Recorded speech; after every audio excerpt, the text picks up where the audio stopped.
Welcome to the Lila Life Show. I'm your host, Linda Andrews, and we have a delightful episode for you today. I welcome to the show Jo-Aynne Von Born. Welcome today, Jo-Aynne. We appreciate having you. No, thank you, and it's a pleasure to be here. Awesome. So I want to give a brief intro. Jo-Aynne Von Born, Ready, Set, More, leadership and executive coach. She offers some amazing packages, which we'll talk a bit more about the end. I met Jo-Aynne through a program at the Levan Center down in South Florida as I was in their Accelerate program last year. And her sweet spot are a few things: resilience, interpersonal dynamics, communication, productivity, self-leadership, all things that at the root of personal responsibility, expanding your capacity to do great work. And I just am so excited to dive into as many of these topics as we can get into today. Great. Yes. Well, they're all interrelated. That's what I find. Uh, it really is a holistic approach to everything. I say this to a lot of people. You're not just an entrepreneur or a father or a daughter. You're one person in many different roles. So you're the same core person. And it's important to embrace that because that gives you a lot of stability in difficult situations. So you're not changing who you are, you're knowing who you are, your strengths and your weaknesses, and you're bringing that everywhere you go. So it's a lot simpler and makes life a lot easier and makes I think, your ability to succeed that much faster. This is interesting because of the fractures that happen. Like I'm this, and then I'm this, and then I'm Right. this. And as you're explaining that, it just reminds me of how much like lost energy or almost excess because of those fractures that can happen in your life. And when you're talking about you being one thing, it feels like you get to be yourself and you don't have to lose all this time and energy in this switching because you are you. Exactly. I love that you said lost energy because that's how I experience it. People ask me a lot about time management. And I get that there are little strategies, but the best time management strategy is to, is to manage your energy. Who am I? And if I know who I am and what my values are, then I will know what to do in every situation because I'll know what's important to me. So there Mhm, won't be any wasted time on decisions. I just know. I mhm. know what's important to me as a person, and then I demonstrate that in every situation that I'm in, whether it's a leadership situation or on a team or in my community or even with my family. Doesn't matter. I know what my priorities are. So it makes everything a lot easier. And then time doesn't become such a problem because we know exactly what's important and to spend whatever little time we have or resources, we know right where to put that to focus our energy. So the loss of energy when we're fractured is, I think, the root of the problem. So when I work with people coaching, I'm always trying to, even though we don't start there Mhm. and it isn't what they come to me for, we immediately get to, well, who are you and what's important for you? That's going to clear up a lot of issues Mhm. once you have that clarity. Because you know that, and then you can audit what's out of alignment, I'm assuming would be a next piece Exactly. of that. Yeah, right, Yeah. exactly. And it's not even hard to eliminate those things, whereas maybe 10 minutes before that conversation, you might say, oh, I can't let go of that. But once you realize what your values are and your priorities, it's like, why am I even wasting time with that? It becomes very easy with clarity. There's a self-worth piece in there that I'm curious about. Before we get into that, I would love to hear a little bit what led you to this work and how you became an expert in this space and working with startups and just about your passions that connect to all this. Sure, sure.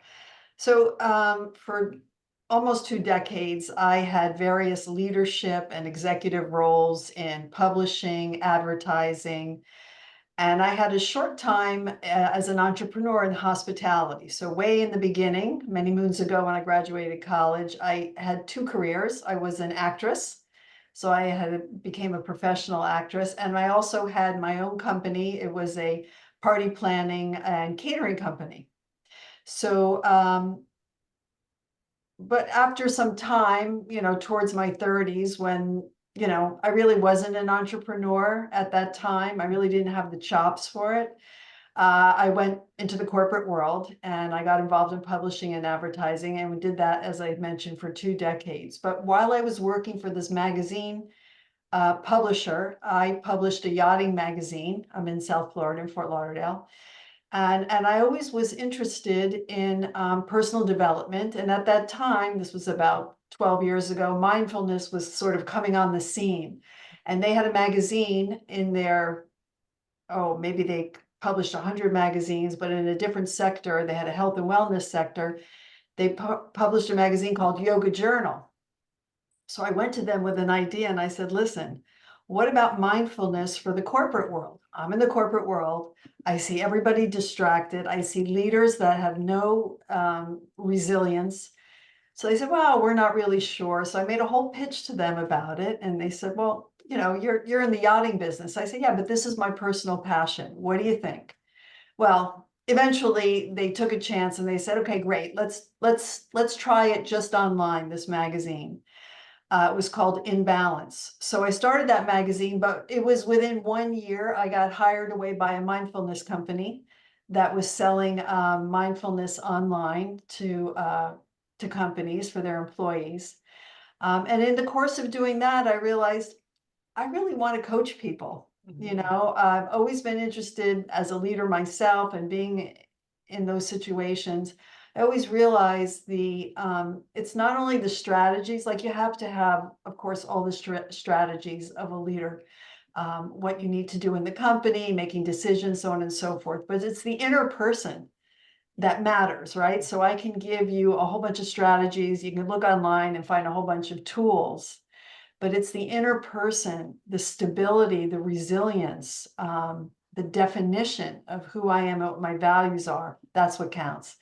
So I wasn't into that other job more than a year, and I just decided that I was just going to become a coach. And quick funny story about how you can make lemonade out of lemons. I was on a ski vacation, and it was a 3-week ski vacation. I'd never taken 3 weeks off in my life.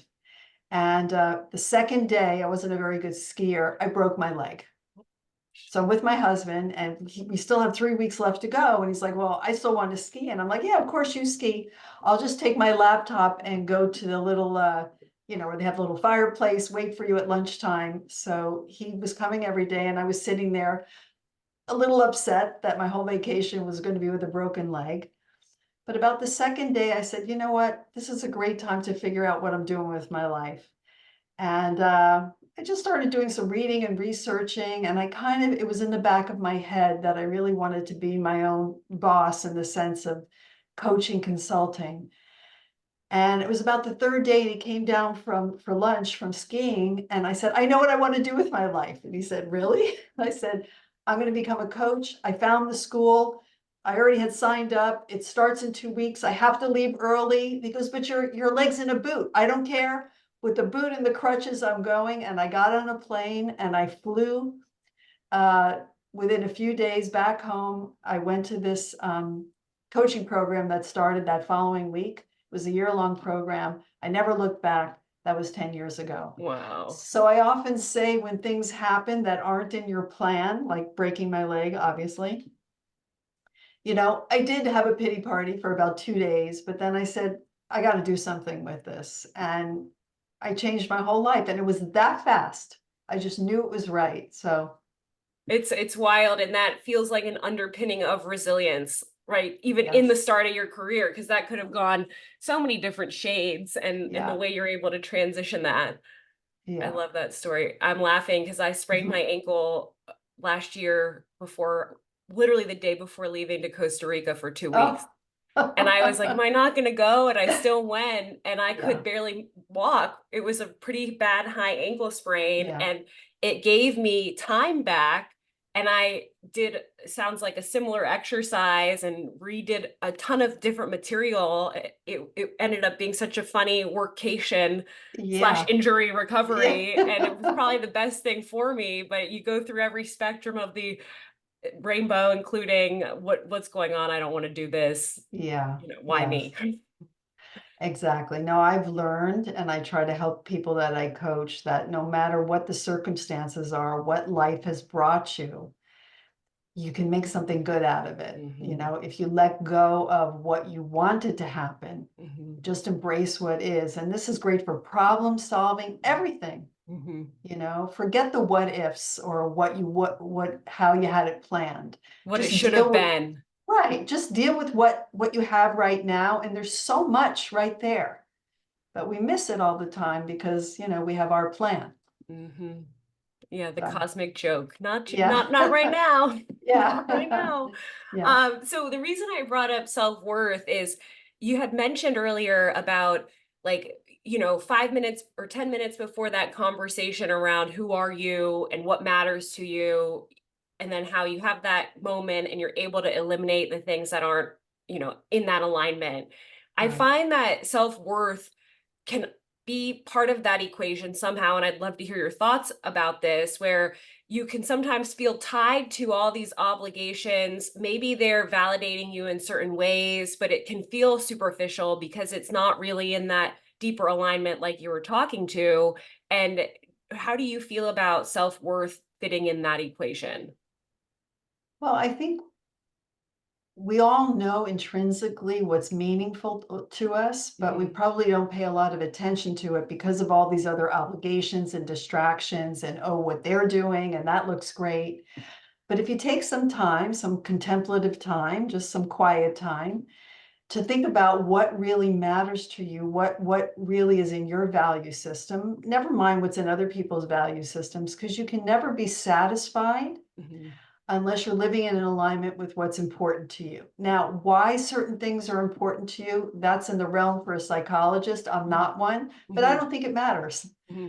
I think you just need to know what's meaningful to you and to try not to hide it or change it or somehow suppress it. It's Hmm. always going to come out somewhere else. So you might as well just get into it and see what it is.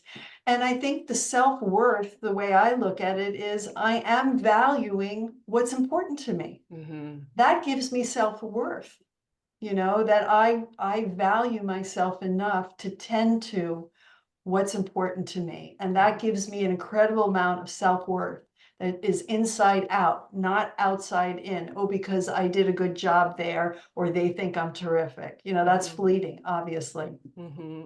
But if we're always living in alignment with our values and reevaluating our values, making sure that there really is what's important to us, um, like I said, it's easier to make decisions. We know what to do faster and quicker. It's easier to stand our ground when we're challenged by people or situations. Hmm.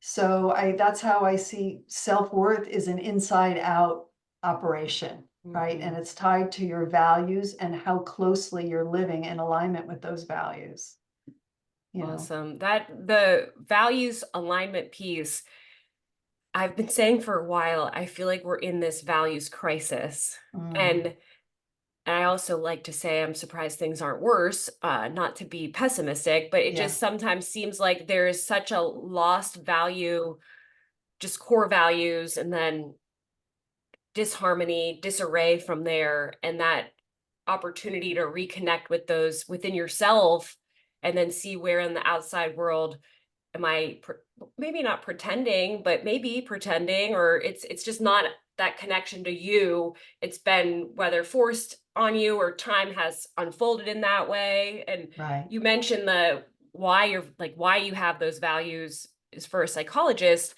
I would just add that just double checking that they're your values versus your environments or your primary caregivers or whoever, are these really your values, or have you just inherited them or adopted them and not second checked those in a while, and it's every couple years or every year or every couple days you want to check Sure. in around where these values, maybe not why you have them, or but where they come from, are these true to me today, and giving yourself permission to make those adjustments, because so much of that friction can come from just exactly what we're talking about and you don't even realize it. Yeah, so yeah, of course, our values come from how we were raised, or the environment we're in, the people that we hang around with. I mean, we're influenced all the time. So we can never get away from the influence. And I think that's Hmm. important because you just can't. We're social animals. We're Mhm, influenced by people, mhm, other people, people we admire, we're influenced. But I don't think that influence is necessarily a bad thing. And I mhm, think, like you said, we can know we were influenced by such and such a person or a group of people, but then we can ask, mhm, does that really matter to me? And then we'll know, well, I think it was great when they were talking about it, but in the big scope of things, that might not be high on my priority. mhm, Maybe it's something else. But I also want to say about values, values, even though we express them in different ways, they always tend to be on the good and the honorable. What I think is good and honorable for myself and the world. mhm, So we can all express our values many different ways, but I think values are similar, and you and I may have different values. We say they're different, but if we really talked about it, it's mhm, always for the good of something. Now, mhm, that said, this is something that I think is important to think about. Sometimes our values are negative and we don't even realize that. And I don't even like to use the word value, because it's not really a value, but we can have a principle that we're operating on that really isn't healthy. mhm, So we want to check that. So when we say values, we tend to say it's good and it's positive, and I would say yes. But sometimes we operate on principles that aren't good and positive, and we think that they're values.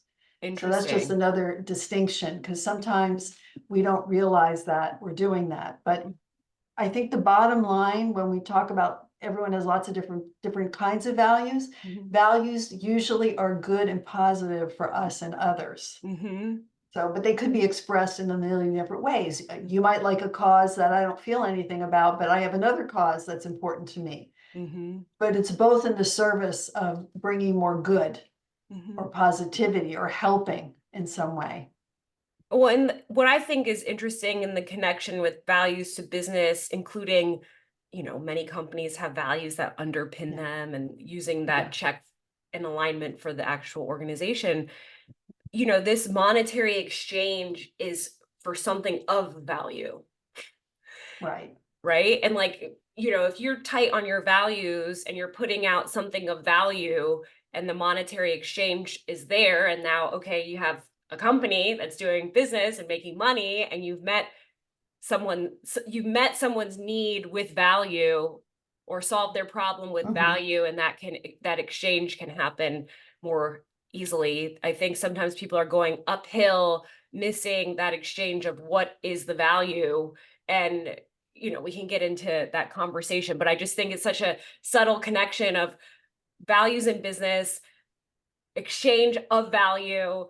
The outcome likely is a money exchange if you're going to have a profitable company, and how this all can connect, and you can reduce friction and all of that if you're clear on some of these aspects. Well, something that somebody once told me that always stuck with me in terms of business and I mean, it's not that it's true, but it's a way of looking at it. Does it really have value if nobody's willing to pay for it? So it may have value, but if no one's willing to pay for it, you haven't really hit the pain point of that person. Mhm. So if you haven't communicated in the right way, that person's not going to realize the value of your product.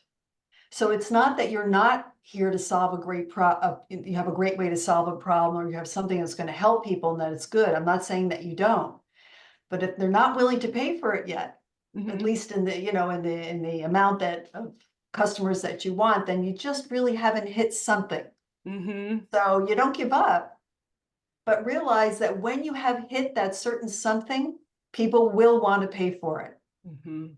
So it's a kind of a way to think about not giving up. It's just you haven't really tweaked it where the person is understanding the value that you're giving. Once they understand the value, they'll clamor for it. They'll pay whatever for it. But so I think that's the disconnect I see in value in business when we talk about an exchange of money. Mhm. People will pay for anything if they see the value in it. And even So some of that could be in the messaging and understanding for them to really understand. They just, maybe there's something wrong with the messaging, and the exactly. solution and value exchange is there. They're just not getting it yet. And there's layers to the refinement. Right, exactly.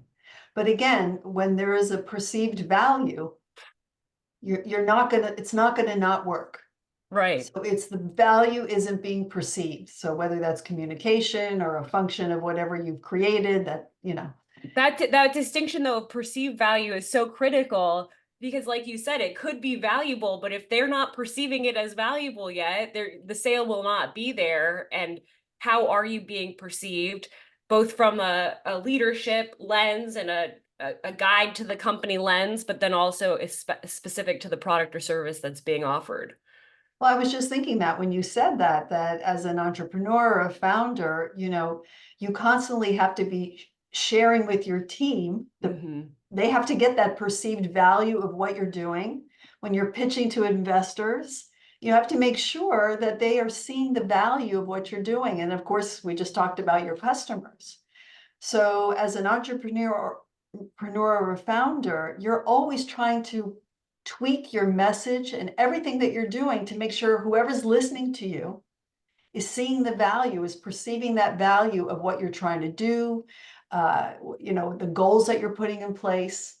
Once people see the value, okay, so in this situation, as a team member, they're not putting in money, but they're putting in their time and their resources and their energy. So if Mm-hmm. you want to get the most out of your team, they're going to have to really see that value in what you're asking them to do.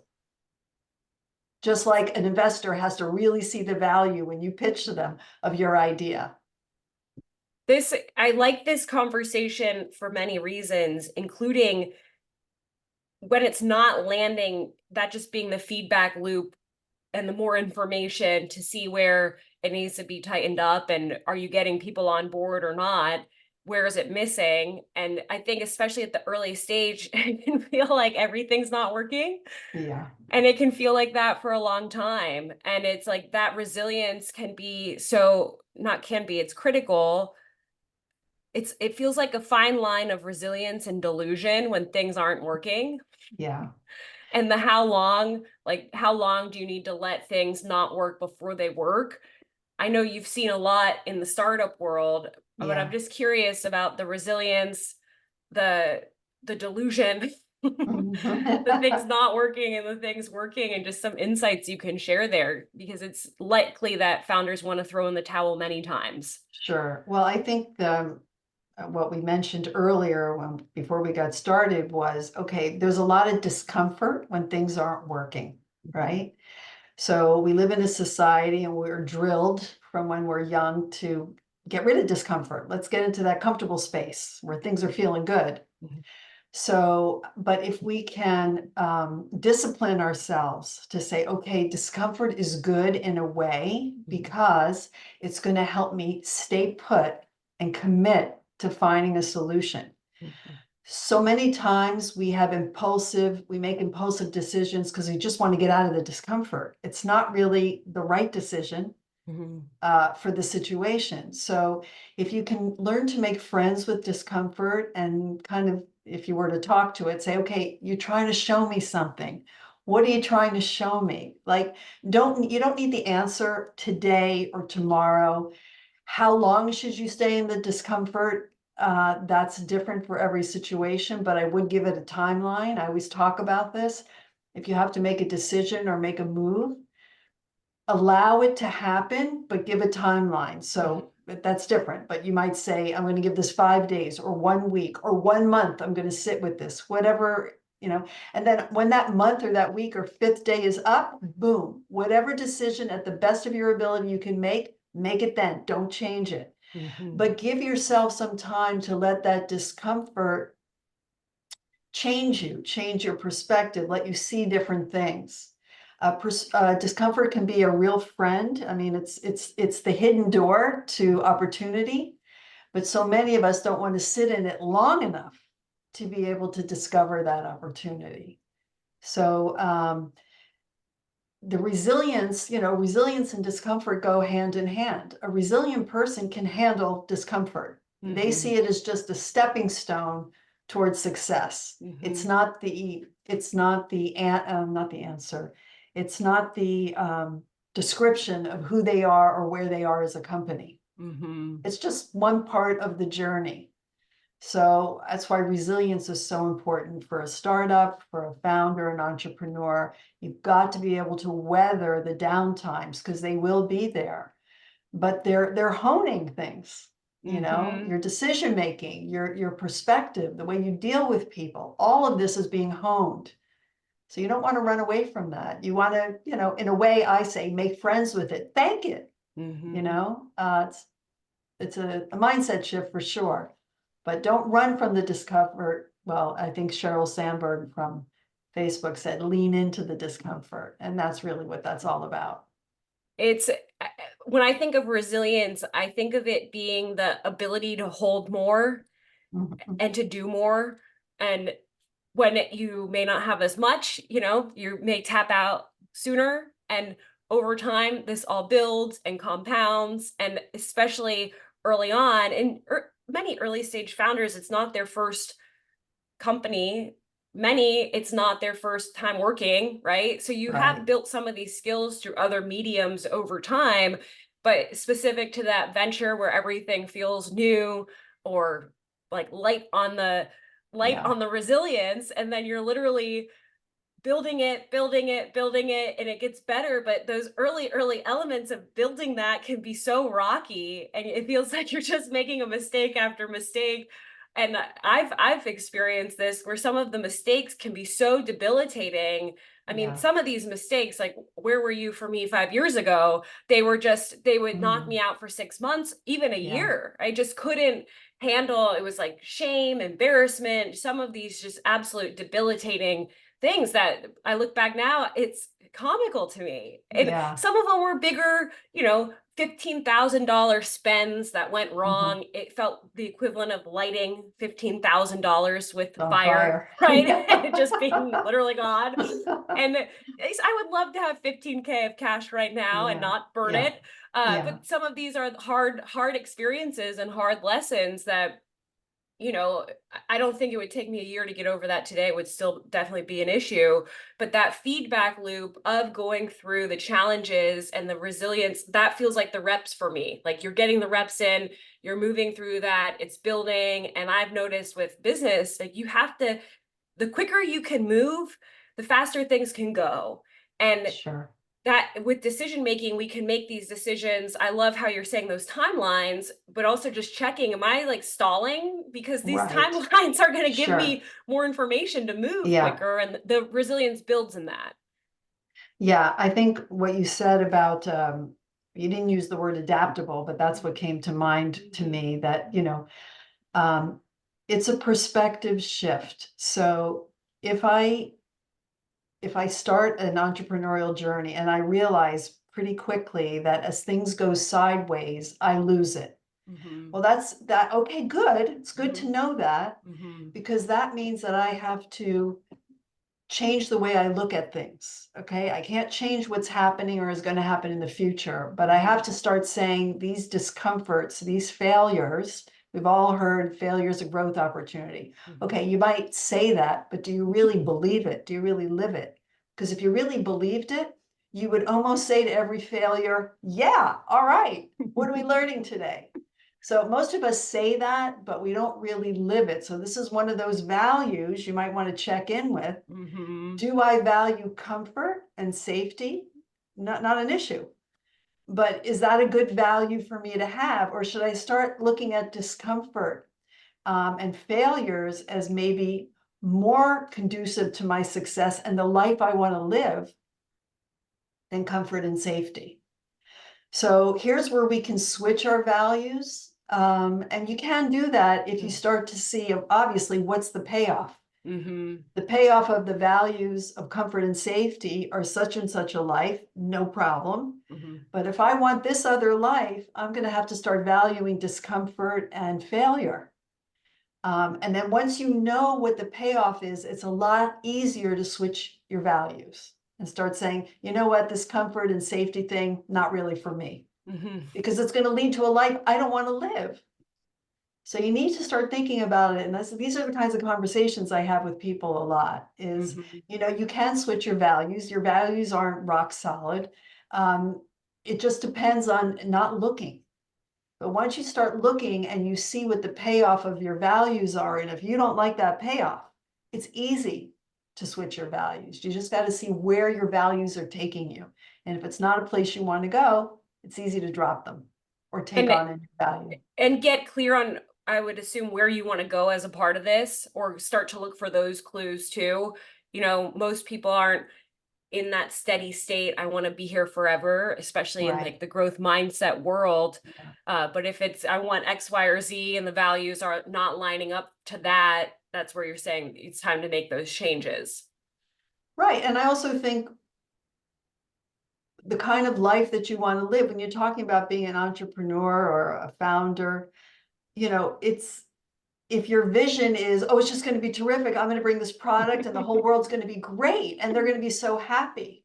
Well, that's like one little tiny part of the entire life that you're about to live. Mhm. If you're grounded in, I'm going to make a difference in somebody's life, and that's why this matters to me for whatever reason, something that happened in your past, or I don't know what.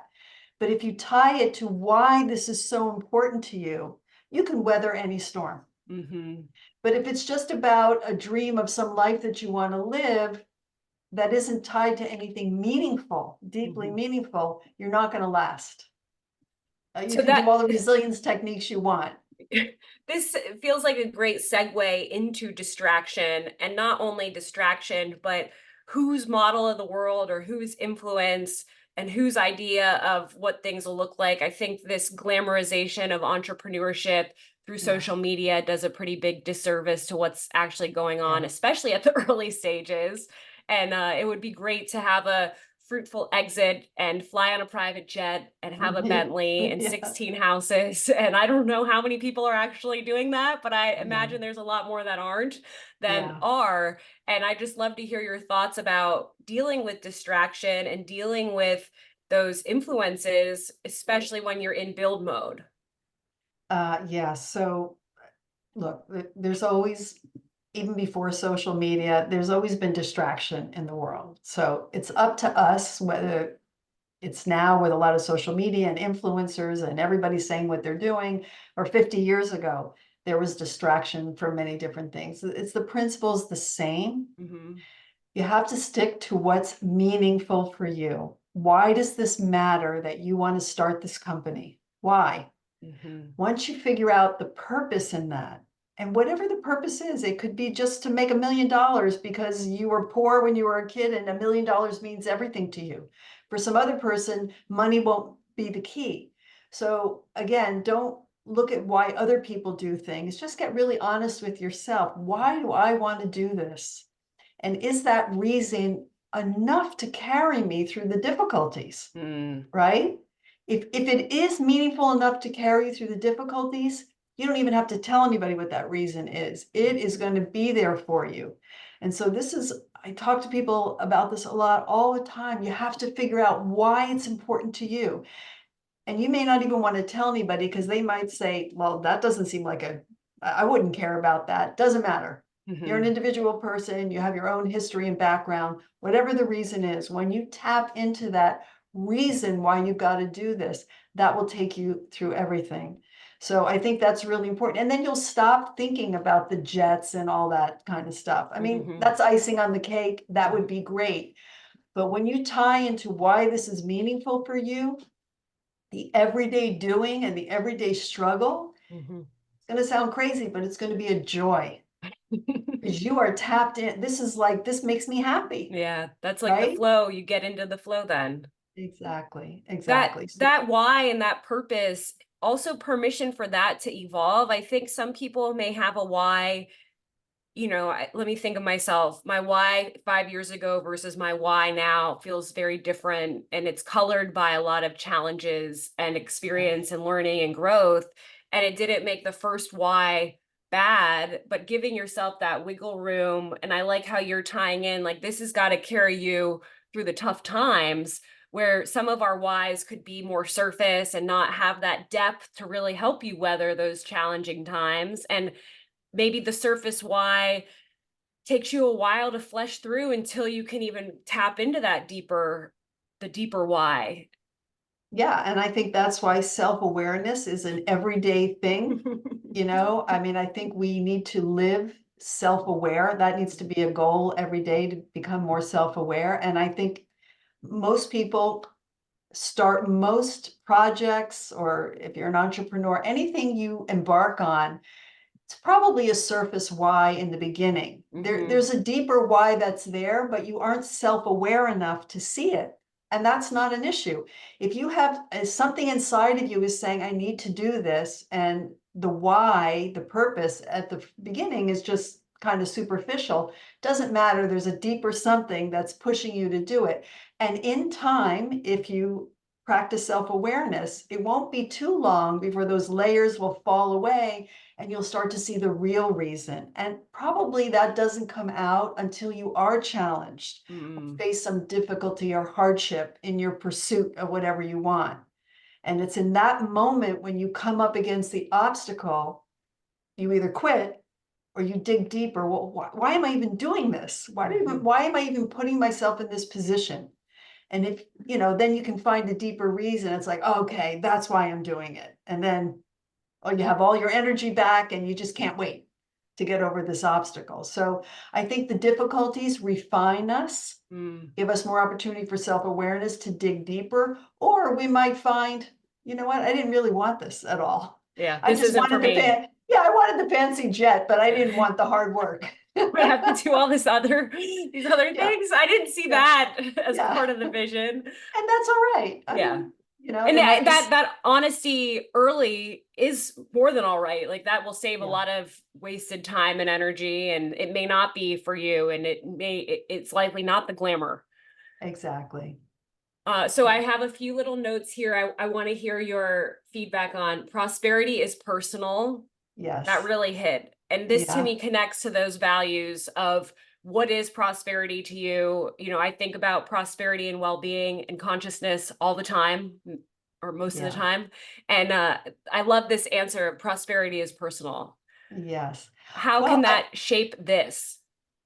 I talk to so many people that at first blush, they have all these ideas about success and all the things that we want, similar to what we were just talking about. And then within a few minutes of discussing it with them, it's not really even what they want. So they've been distracted by other people's ideas or other people's journeys, Hmm. and it looks all nice. But again, it doesn't really tie into what's meaningful or valuable to them. So they haven't made that connection that real success and prosperity is living in alignment with what's important to you. When you're Hmm. in alignment with what's really deeply important to you, and of course, it's not a superficial value like we just Hmm. talked about, but it doesn't take long to start to get to the core of what's really meaningful for you, then your success is going to look different from anybody else's success. And you're actually not going to care if somebody says to you, well, that's all that you want? Yeah, I'm like super content and happy. Not many people can say that, even that have big jets. And Yeah. there are people who have, you know, 5 islands around the world and are content and satisfied because they found a way to live meaningfully, Hmm. in a meaningful way, and tie everything they're doing to that. So I think that that's why prosperity is if it's not personal, you'll never prosper, Hmm. I love that. right? Do you, I hear sometimes I want to do this and then this so then I can do this. That's my ultimate goal. It's like they have sort of filler Right. steps. Where did the filler steps come from? And would you recommend that they get real about the ultimate goal and ultimate vision, or to trust those very calculated filler steps before they do what they really want to do? Well, I guess the first question I would ask somebody who was said that to me is, you know, are the filler steps sort of fear? Hmm. I don't really want to go all the way, so I'll take little baby steps. And that might be okay for some people. Some people might say, you know what, I just need to get my feet wet a little bit Hmm. before I can go. Other people, upon hearing that, might say, I'm not going to waste my time. I'm just going to go full force. So Hmm. I don't think there's a right or a wrong way. It depends on your personality and your risk tolerance. Mm-hmm. So some people need to take baby steps and sort of feel what it feels like, because they don't even know how resilient they are or Mm-hmm. how meaningful this thing is going to be. So just small steps work for them. But other people realize, I'm just wasting time. I need to get into it. So Get again, real that's about that. right. But it's okay, I think, to take small steps at first if Mm-hmm. you're not sure about your risk tolerance, or you need, some people need to build slowly, other people jump in. Mm-hmm. I'm a jump in person, As am but I. having worked with enough people, Mm-hmm. many people are not. It's just too overwhelming. And so you have somebody who's brilliant, but that brilliance gets short circuited because they did too much too fast. Mm-hmm. And that idea of like building the resilience to hold more, building up the confidence, through some of those actions and milestones along the way could Right. lead to that opening where some would crash and fail before they even got the chance to go there. Exactly. Exactly. So many good gems. I love these conversations, Jo-Aynne. Thank you so much. I'm curious. I know you have some different programs if you want to talk about that and the best place for people to find you. And then I would love to end with your closing thought, your little gem that you want to leave with our listeners today. All righty. So my website is www.readysetmore.com. I do coaching for individuals. I also do corporate coaching, workshops, and keynote speaking. But for individuals, Mhm. there's 3 coaching programs. And if you look on my website under individual coaching, there's a rate card and everything. But I do 3 levels of coaching: Mastery, Boost, and Kickstart. Mastery is the top of the line coaching, and that is a 12 session package, 60 minutes each. Then I do a shorter one that's called Boost, and that is just 7 sessions. And then Kickstart is just 4 sessions. So some people just need a little tweaking, 4 Mhm. sessions. Other people, if you're going through a transition, you might need 12. But if you contact me and tell me that you were a listener on this show, I'm giving a 20% discount on the rates that you'll see online. So that's kind of my Thank little you. Very giveaway to generous. you. Yes. Yeah. Thank you. As far as my takeaway, my last little gem, I think it's important. This is how I approach every coaching, every workshop, every person I talk to. We all have untapped potential. We don't even know what we're capable of, but we stop ourselves short so often. So I always try to look at people, and maybe that's the benefit I have from being on this side as a coach. I always look through the lens of, you are capable of so much more than you know. Now, I don't know what that capability is. I just know it's true. Mm-hmm. And I think that even sometimes for myself, when I stop myself short, I kind of look at myself as a coach to myself and I say, Jo-Aynne, do you really believe that that's all there is? And I say, no. And so that's what I would like to share with anybody there. If you feel stuck, if you feel like you've reached your limit, it's not true. You may have to do things differently, but there's Mm-hmm. always more. There's an untapped well of capacity and capability within each of us. And so we've probably, most of us, just scratched the surface. So don't give up.